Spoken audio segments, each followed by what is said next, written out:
In this video, we're talking about how much the average Turo host makes per year per vehicle and the U.S. vehicle requirements for the car you want to host on this peer-to-peer car sharing platform.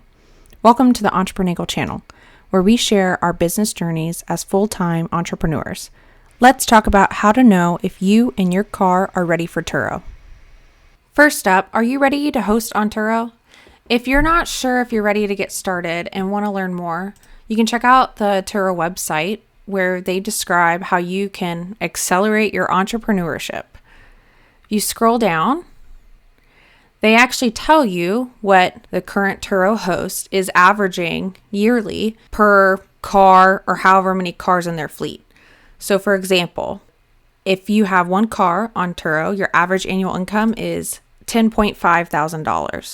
If you have 3 cars on Turo, it's $31.5 thousand.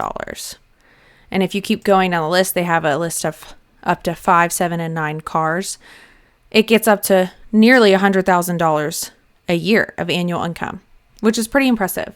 But keep in mind, all these numbers have asterisks at the end of their statement. And if you read at the bottom, these figures just represent the average Turo earning among all US-based hosts with 2 or more active vehicles, with at least 7 trip days per month, with a vehicle value between $25,000 and almost $35,000 from January 2018 to March 2020.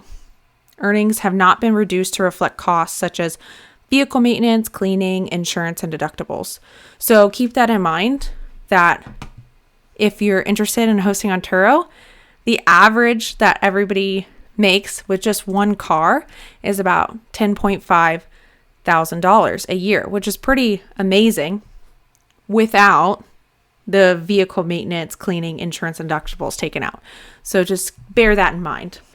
Also keep in mind that this isn't a passive income source. Turo is not going to be just click a couple buttons and it just runs itself. You'll need to take time and money to put the work into this business, and you need to treat it as such. So even though you might be just a part-time host, you need to treat it like a business because that's what it is. They also talk about the features of Turo, including the built-in infrastructure to keep you up to date and running. Turo is a pretty great platform for peer-to-peer car sharing. They offer a lot of benefits that you can read on this webpage, or you can do some more research and find other sites that recommend it as well. We've enjoyed our experience so far and would recommend others to join in on hosting. So if you think you're ready to start hosting on Turo, next up is you've got to think about, what does Turo require in your vehicle? So whether you already have one or you're looking for a vehicle to purchase for Turo, these are the requirements by Turo in the United States. If you are in Canada or the United Kingdom, there's links for those as well that are a little bit different depending on your country. Okay, so let's go over what the requirements are. So you need to make sure you're the registered owner of the vehicle, or the owner is letting you list the car on Turo. And then you also need to make sure you meet all state requirements to be legal, for your car to be legal to drive on the road. That's just going to depend on the state and what their requirements are. You are not able to list the following vehicles. You need to make sure that it has legal tags, so like a license plate, and that it's fully registered. And you need to abide by the exclusivity policy. If you can click on the link and read about more of what they require or don't require, but essentially the exclusivity policy says you're not allowed to list on other peer-to-peer sharing platforms. This would include sites such as GetAround. They don't want you to share the exact same vehicle on another site. So for example, if you're listing a RAV4, you can't list that same RAV4 as being available on GetAround if it's also available on Turo. It has to be separate. So you're more than welcome to list another car that's not associated with Turo on GetAround, but you can't have the same car on both platforms. Okay, and here's where we get into the, I would say, most important parts of the vehicle. It needs to be less than 12 years old. So right now it's 2022. You can list a 2010 vehicle, but you just need to make sure it's 2010 or newer. It also has to have fewer than 130,000 miles. It just needs to be listed first with under 130,000 miles, but then after it's been on the Turo platform, it can go ahead and reach over 130,000 miles. You just have to keep up with maintenance and safety requirements on the vehicle. These requirements are for every car anyways, not just the ones that are over 130,000. These requirements include a yearly maintenance inspection checklist that has to be submitted to Turo per car once a year. In this checklist, it goes over about 20 items that a mechanic will need to check out.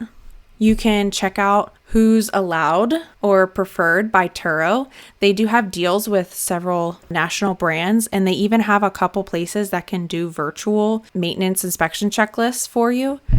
I'll leave the link down below so you can go look at those requirements. The mechanic will fill out the information in the gray square, and then you fill out like your name, email, phone number, and make sure everything's filled out to a T before you submit it. These requirements are yearly, but when you're first listing a car, it does allow you 6 months buffer before you do your first inspection. So we listed a car in May, and its first requirement to get its first inspection is not due until November. And then every year after, if we continue to have that vehicle on Turo, we just need to submit a new yearly inspection, maintenance inspection, by November of every year. Okay, going back to the vehicle requirements in the United States. So there's a couple I'm not going to go into detail about, but you can have a car listed on Turo that meets at a maximum value of $200,000.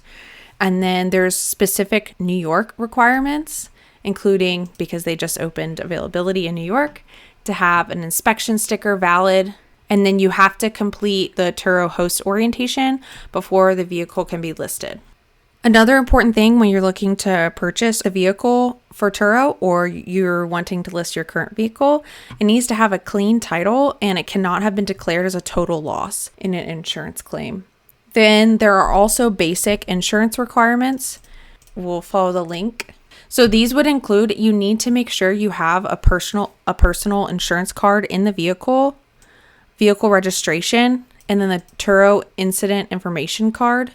This would include, you need to follow state regulations on registering and acquiring insurance.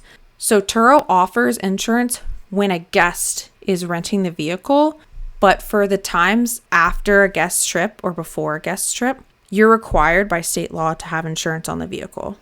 And this is a part of Turo's terms of service, the TOS. So you need to make sure you have insurance on the vehicle at all times. So that way you as a host and your cars are protected at all times.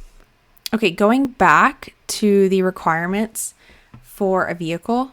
So if you have a vehicle that is worth $125,000 or more, you're required to have a OEM tracker in the vehicle. You can read more about that here.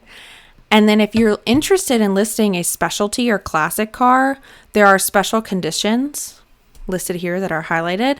You can go ahead and read through the rest of the instructions, but a lot of it it's like a case-by-case basis that you apply for, and you'll need to make sure to go through all of those to be listed on Turo.